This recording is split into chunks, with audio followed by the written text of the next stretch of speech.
எசேக்கியாவுக்கு தரிசனமாய் பேசுகிறார். அப்ப எசேக்கியாவோட மனம் எப்படி இருந்திருக்கும்?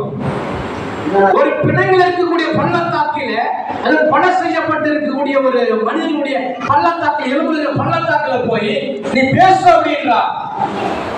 எசேக்கியா என்ன பண்ணாரு? நான் போக மாட்டேன். என் காலு தனியா இருக்குது, கை தனியா இருக்குது, மண்டை தனியா இருக்குது, எல்லாம் தனித்தனியா இருக்குது. நான் போய் எப்படி பேச முடியும்? என்ன பைத்தியக்காரன் நினைச்சிருக்கிறீங்களா அப்படின்னு நம்ம இப்படிதான் கேட்டு இருக்கோம். ஏன் உங்களுக்கு தரிசனமாய் சொன்னா அப்படிதான் பேசியிருக்கோம். ஆனா எசேக்கியா ஒரு வார்த்தை கூட பேசாமல் கர்த்தர் சொன்ன வார்த்தையை நம்பி எசேக்கியா அந்த பள்ளத்தாக்கிலே நடந்து போகிறார். ஃபர்ஸ்ட் வசனம் வாசிங்க பார்க்கலாம். அதுல 1வது வசனம், கர்த்தருடைய கை என் மேல் அமர்ந்து கர்த்தர் என்னை ஆவிக்குள்ளாக்கி. ரொம்ப முக்கியமானது. ஒரு ஊழியர் செய்கிற ஒரு தேவதாசன் சரி, சபையில் யாரும் சரி, கர்த்தருடைய ஆவிக்குள்ளாக்கி வெளியே கொண்டு போகும். கர்த்தருடைய ஆவி நம்ம எப்படி மேல இறங்கும் போது ஆவிக்குள்ள ஆகிறோம். நம்ம ஜெபம் பண்ணும்போது ஆவிக்குள்ள ஜெபம் பண்ணணும். பாட்டு பாடும்போது ஆவிக்குள்ள ஜெபம் பண்ணணும். பாட்டு பாடணும். மாம்சத்தில் ஈடுபட்டா மாம்சம் கிரியை செய்யாது. ஆவியானவர் எங்க உண்டோ அங்க விடுதலை உண்டு. அப்ப ஆவியானவர் இறங்கி பேசுற படிக்கையா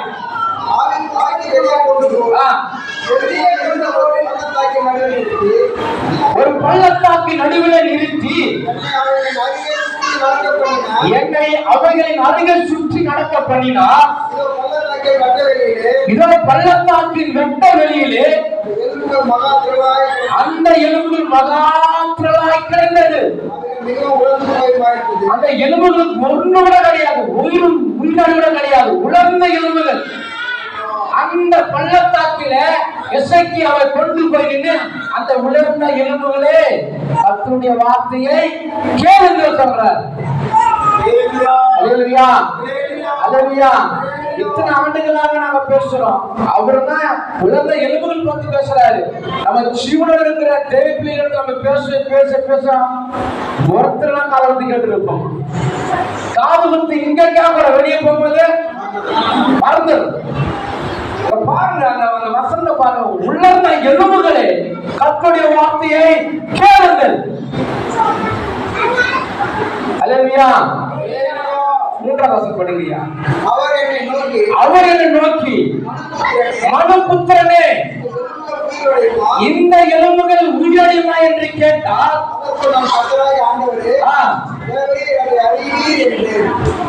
தரிசனமாயிட்டு எசேக்கியா கிட்ட கேட்கிறாரு கர்த்தர், இந்த எலும்புகள் உயிரடையுமான்னு கேட்கிறாரு. அதுதான் சொல்ற எசேக்கியா சொல்றாரு,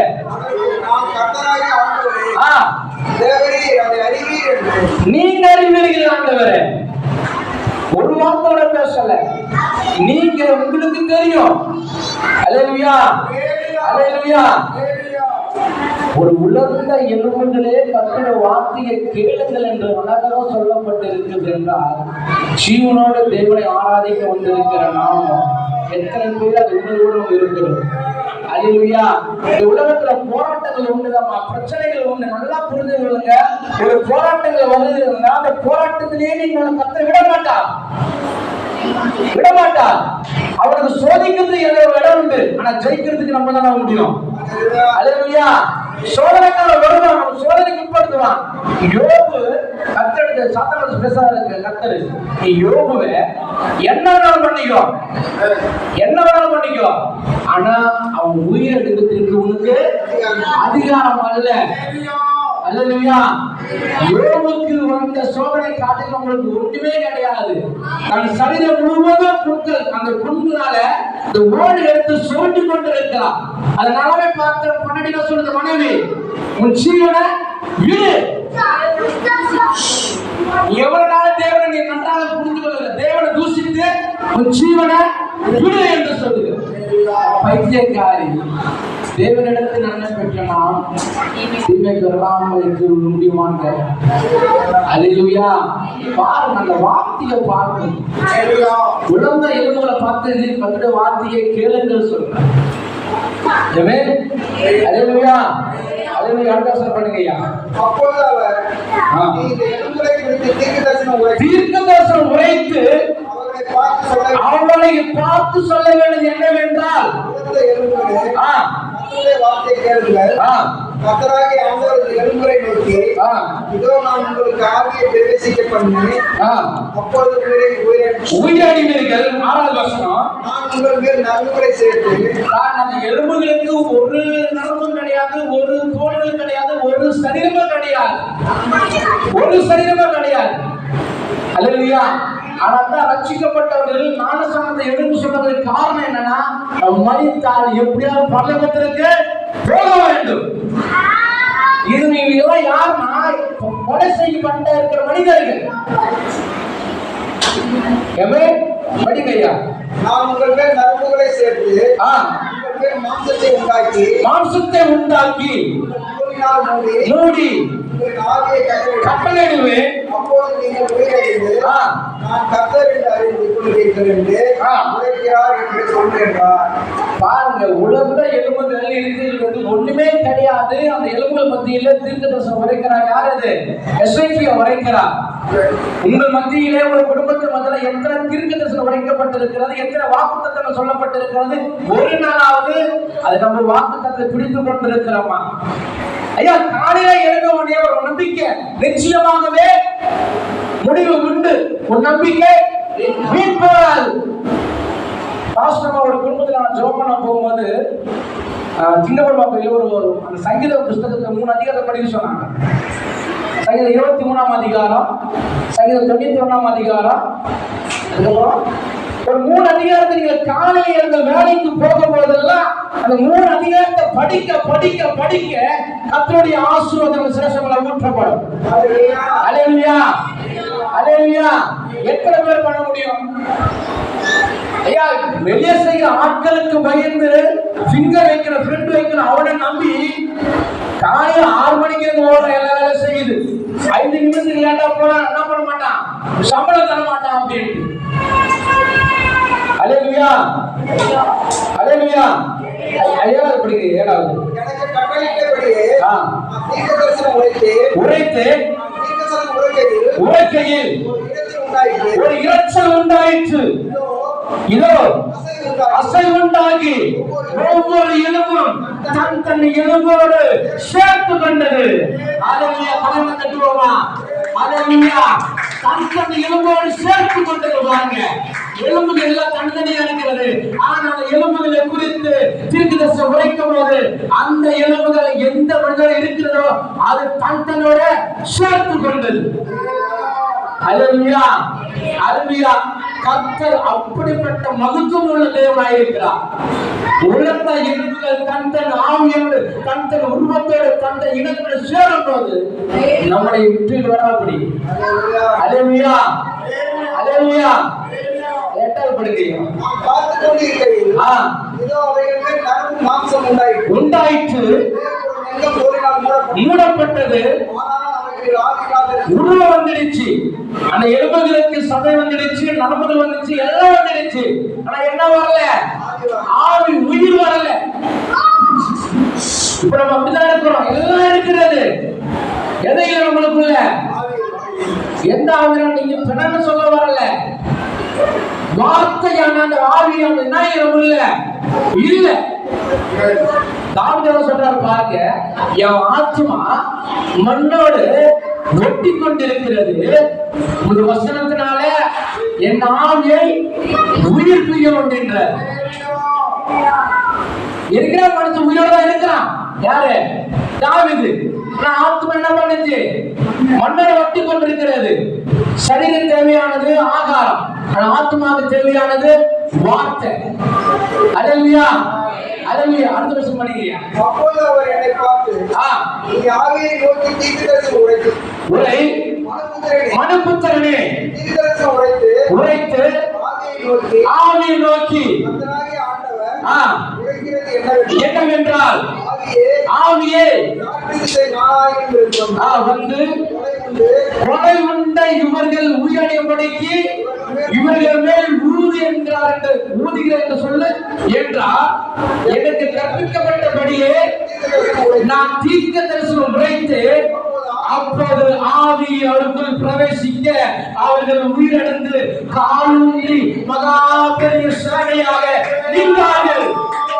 அல்லேலூயா, ஹalleluya கரைவட்டுமா கால்கள் சுருண்டு நீரெடுத்து மகா சேனையாய் எதிர்த்தாங்க நடக்கல ஹalleluya ஒரு காலம் வரப்போகிறது உங்களுக்காக நீங்களே இதே போல காலோடு நின்று இந்த ஜனங்களுக்குள்ளாக ஒரு பெரிய சேனையாக பெரிய ஆசீர்வாத குடும்பமாக நிக்கதான் போறீர்கள் அது அங்கே கண்கள் சொந்த கண்களை பார்க்கும்படியாக குடும்பம் பெற்றுவார் ஹalleluya ஹalleluya சில பெற்றோர்கள் தவித்து கொண்டிருக்கலாம் பிள்ளைகளை நினைத்து ஆனா ஒரு காலம் வரும் ஒரு மகா சேனையாக ஒரு பெரிய ஒரு வேலையாக ஒரு நல்ல அந்தஸ்து ஒரு வேலையாக ஒரு நல்ல படிப்பாக நிற்கும்போது ஒரு மகா சேனையோடு நிற்கும்போது அங்கே கண்கள் பார்க்கும்படியாக கர்த்தர் நிச்சயமாக ஆசீர்வதிப்பார் ஹalleluya ஹalleluya பாருங்க எலும்புகளே ஒண்ணுமே உயிர் இல்ல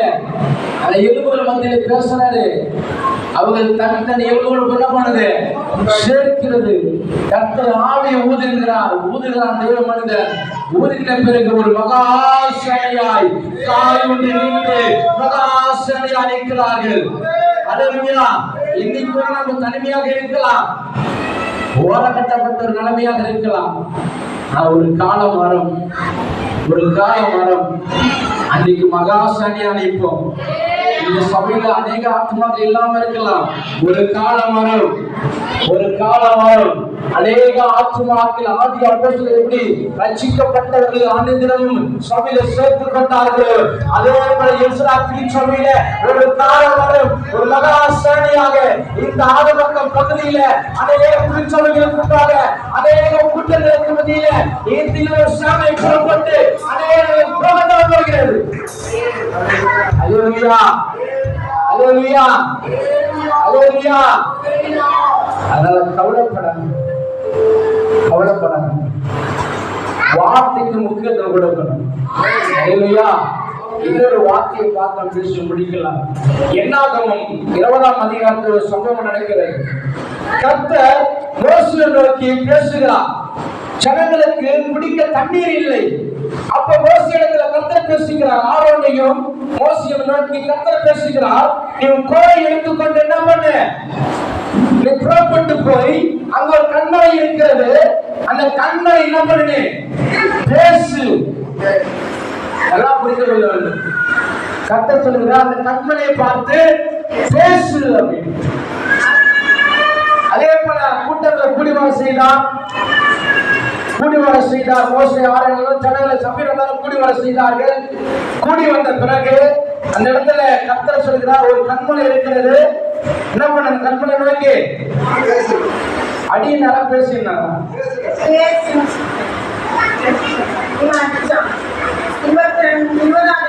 20ஆம் அதிகாரத்துல 10 வசனம் பாருங்க மோசேயும் ஆரோனையும் சபையில் கண்மலைக்கு முன்பாக கூடுவரை செய்தார்கள் அப்பொழுது மோசே அவரை நோக்கி கலகக்காரரே கேளுங்கள் உங்களுக்காக இந்த கண்மலையில் இருந்து நாங்கள் என்று சொல்லி அது மேல வசனத்தை பார்க்கணும் நீங்க 8வது வசனம் நீ கோல் எடுத்துக்கொண்டு நீயும் சகோதரனாகி ஆரோனும் சபையார கூடிவரை செய்து அவர்கள் தங்களுக்கு முன்பாக கண்மலையை பார்த்து பேசுங்கள் ரொம்ப முக்கியம் ஒரு வார்த்தை நம்ம புரிந்து ரொம்ப முக்கியம் கண்மலையை பார்த்து பேசுங்கள் அப்படின்னு இந்த கண்மலை யார் தெரியுமா அவர்தான் இயேசு கிறிஸ்து இஸ்ரவேல் ஜனங்கள் நடந்து வரும்போது எகிப்திலிருந்து அடிமைப்பட்ட ஜனங்களை கொண்டு வரும்போது இந்த கண்மலையானது கூடியே வந்துதான் ஏன்னா போற இடத்துல தண்ணீர் கிடையாது ஒரு இடத்துல தண்ணீர் கிடையாது வட தேசத்துல இருக்கிற ஒரு சில தண்ணீர் கிடையாது அதனால இந்த கண்மலை என்ன பண்ணுமோ அவங்க போன இடத்துல எல்லாம் கூடியே கடந்து போகும் ஒரு நேரத்துல தண்ணி இல்லை அப்ப எல்லாம் உருவருக்கிறார்கள் அப்பதான் கர்த்தர் யாரை பத்தி பேசுறார் மோசேயை நோக்கி பேசுறார் சபை எல்லாம் கூடி வர செய்து நீ அந்த கண்மலையை பார்த்து பேசு அப்படின்னு ஹல்லேலூயா ஹல்லேலூயா அது மோசே என்ன பண்ணார் பாருங்க 11வது வசனம் 11 தன் கையை ஓங்கி கண்மலையை தன் கோலினால் 2 தரம் அடித்தான். உடனே தண்ணீர் ஏராளமாய் புறப்பட்டது. சபையார் குடித்தார்கள், அவர்கள் மிருகங்களும் குடித்தது. இது ரைட்டு, சபையார் தண்ணீர் குடித்தார்கள். ஆனா கண்மலையை பார்த்து மோசே அடிக்க சொல்லல, கர்த்தர் பேசு என்று சொன்னார். ஊழியத்திலே சரி, உங்களுக்கு சரி, கர்த்தர் என்ன சொன்னாரோ அது ஆம் என்றும் ஆவல் சொல்லி வந்துருங்க. ஒரு மாபெரும் செய்யக்கூடாது. இந்த இடத்துக்கு போனா போங்க, இந்த வேலை செய்ய சொன்னா செய்யுங்க, இந்த வீட்டுக்கு போக சொன்னா போங்க. அல்லேலூயா. மாறாக நாம மீறி நடப்போம். அடுத்த வசனத்தை படிங்க. பின்பு கர்த்தர் மோசேயை ஆரோனையும் நோக்கி இஸ்ரவேல் புத்திரரின் கண்களுக்கு முன்பாக என்னை பரிசுத்தம் பண்ணும்படி நீங்கள் என்னை விசுவாசியாமல் போனபடியினால் இந்த சபையாருக்கு நான் கொடுத்த தேசத்துக்குள் நீங்கள் அவர்களை கொண்டு போவது இல்லை என்று கர்த்தர் உரைக்கிறார். மோசே ஆரோனை அழைக்கும் போது உன்னை கானான் தேசத்திலே கொண்டு போய் கர்த்தர் சொன்னார். என்னைக்கு கீழ்ப்படியாமல் போனார்கள், கண்மணியை பார்த்து பேசு சொன்னார் கர்த்தர். என்னைக்கு அடித்தார்களோ அப்ப சொல்றாரு, இனி நீங்கள் யாரும் எங்க போக மாட்டீங்க, கானான் தேசத்துக்குள்ள பிரவேசிக்க மாட்டீர்கள். கர்த்தர் உங்களுக்கு சொன்ன வாக்குத்தத்தத்தின்படியாக, ஆசீர்வாதத்தின்படியாக அது ஆவணங்களை பிடித்துக் கொண்டு அதே நடக்க போது ஊழியத்திலும் சரி, குடும்பத்திலும் சரி அற்புதம் நடக்கும். என்னைக்கு அவர் கீழ்ப்படியாம போனார்களோ, உங்களுக்கு தெரியுமா, மோசே ஆரம்ப காலகட்டத்திலேயே வழி தவறி போன மனிதன். மோசே ஒரு கொலை செய்த ஒரு மனிதன். மோசே எங்க பேசுறாரு கர்த்தர்? முதல்ல ஒரு முச்சடி நடுவில் என்ன பண்றாரு, பேசுகிறார். அப்போ சொல்றாரு ஒரு காரியத்தை, காலத்துல பாதுகாத்து என்ன பண்ணுங்க, கைட்டி விடுப்பா அப்படின்றாரு. மோசே செய்தாரா?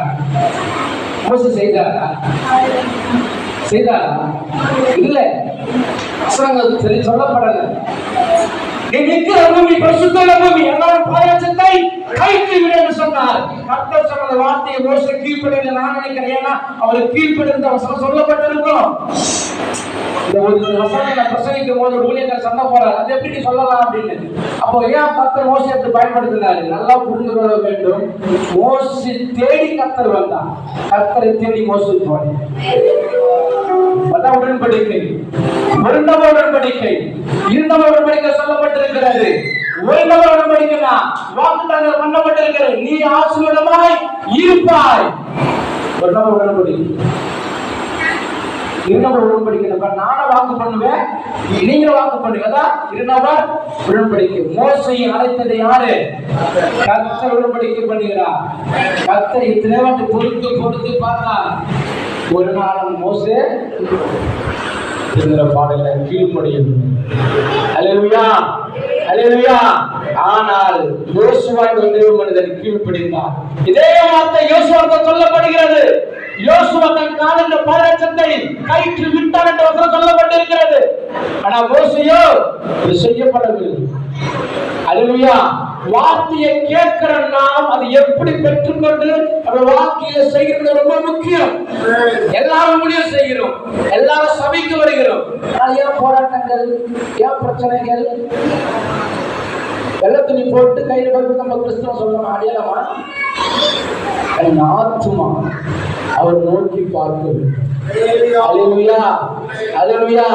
எத்தனை பிரச்சனைகள் வந்தாலும் சரி, எத்தனை போராட்டங்கள் வந்தாலும் சரி, நம்ம யாரை நோக்கி பார்க்க வேண்டும் என்றால் கர்த்தரை நோக்கி பார்க்க வேண்டும். எசேக்கியா தரிசனமாக பேசுகிறார், இந்த உலகத்தால் இளமலை மத்தியில் பேசு என்று. அப்படியே கீழ்ப்படிந்து நிமித்தமாக போய் பேசுகிறான். உலர்ந்த எலும்புகள் கால் உண்டு தன் இனத்தோடு சேர்த்து ஒரு மகா சேனையாக நின்றது. ஆனால் மோசேயுடன் கர்த்தர் பேசுகிறார், தன் சமயத்தை மோசே செய்யாதபடிக்கு கீழ்ப்படியாம அந்த கண்மலையை பார்த்து பேசுகிறேன் என்று சொன்னார். ஆனால் மோசே அந்த கண்மலையை பார்த்து பேசாதபடிக்கு அடித்தான். கர்த்தர் உரைத்தான், இனி கானான் தேசத்துக்குள்ள போக மாட்டாய். 1 கொரிந்தியர் 10ஆம் அதிகாரத்தில் வாசிக்க பார்க்கலாம், முடிக்கணும். 1 கொரிந்தியர் 10ஆம் அதிகாரம் 4ஆம் வசனம். எல்லாரும் ஒரே ஞானபானத்தை குடித்தார்கள். எல்லாரும் ஒரே ஞானபானத்தை குடித்தார்கள். எப்படி எனில் அவர்களோட கூட சென்றார். ஞான கண்மலை தண்ணீரை குடித்தார்கள். அந்த கண்மலை கிறிஸ்துவே. நான் சொன்னேன்ல, எகிப்து ஜனங்களை கொண்டு வரும்போது கூடி ஒரு கண்மலை போச்சுன்னு. இந்த கண்மலை தான் கிறிஸ்து. நம்மளோடு கடந்து வந்து கொண்டிருக்கிறார். நம்மளோடு கடந்து வந்து கொண்டிருக்கிறார். எத்தனை பேர் உணர்வடை வருகிறது எனக்கு தெரியாது. அந்த கண்மலையை பார்த்து பேசு என்றால் பேசுங்க, அடிங்க என்று சொன்னா அடிங்க. உங்களுக்கு கொடுக்கப்பட்ட வாக்கு தத்தங்கள் என்னவோ அதை சுருக்கிக் கொள்ளுங்க. யாரும் நம்மளை அழிக்கிறதுக்கு யாரும் தேவை கிடையாது. தன்னைத்தானே யானை எப்படி மண்ணவாரி கொட்டிக்கிறதோ அதே போல வார்த்தையினால சொல்லி சொல்லி சொல்லி நம்மளோட குடும்பத்தை நம்மளே அழித்து கொண்டு இருக்கிறோம். அல்லேலூயா, அல்லேலூயா. எல்லாரும் எழுந்துப்போமா, எல்லாரும் எழுந்துப்போமா. எல்லாரும் நம்மளுடைய ஜீவ சமூகத்தில் தகப்பனே, உலர்ந்த எலும்புகளே கர்த்தருடைய வார்த்தையை கேளுங்கள் சொன்னீரப்பா. நாங்கள் உயிரிழந்திருக்கிறோம். ஒரு ஆத்மா நோக்கி செஞ்சுகிறது. தாவீது சொல்லுகிற வண்ணமாக சங்கீதம் 142 அதிகாரத்துல கெஞ்சுகிறான், சஞ்சலத்தை ஊற்றுகிறான், சத்தமிட்டு கூப்பிடுகிறான். வலது பக்கம் பாரு, ஒருவரும் இல்லை. என் ஆத்மா தேற்றுக்கு ஒருவரும் இல்லை. ஆனாலும் கர்த்தாவே, நீ என் கேடகமும் என் மகிமையும் என் தலையை உயர்த்துமாயிருக்கிறேன். ஹல்லேலூயா. எல்லா கண்களும் மூடி ஹல்லேலூயா. வாழ்க்கையிலே கசப்புகள் கலந்திட்டாலும் கசமுள்ள ஒரு வாரம் கூட வரு.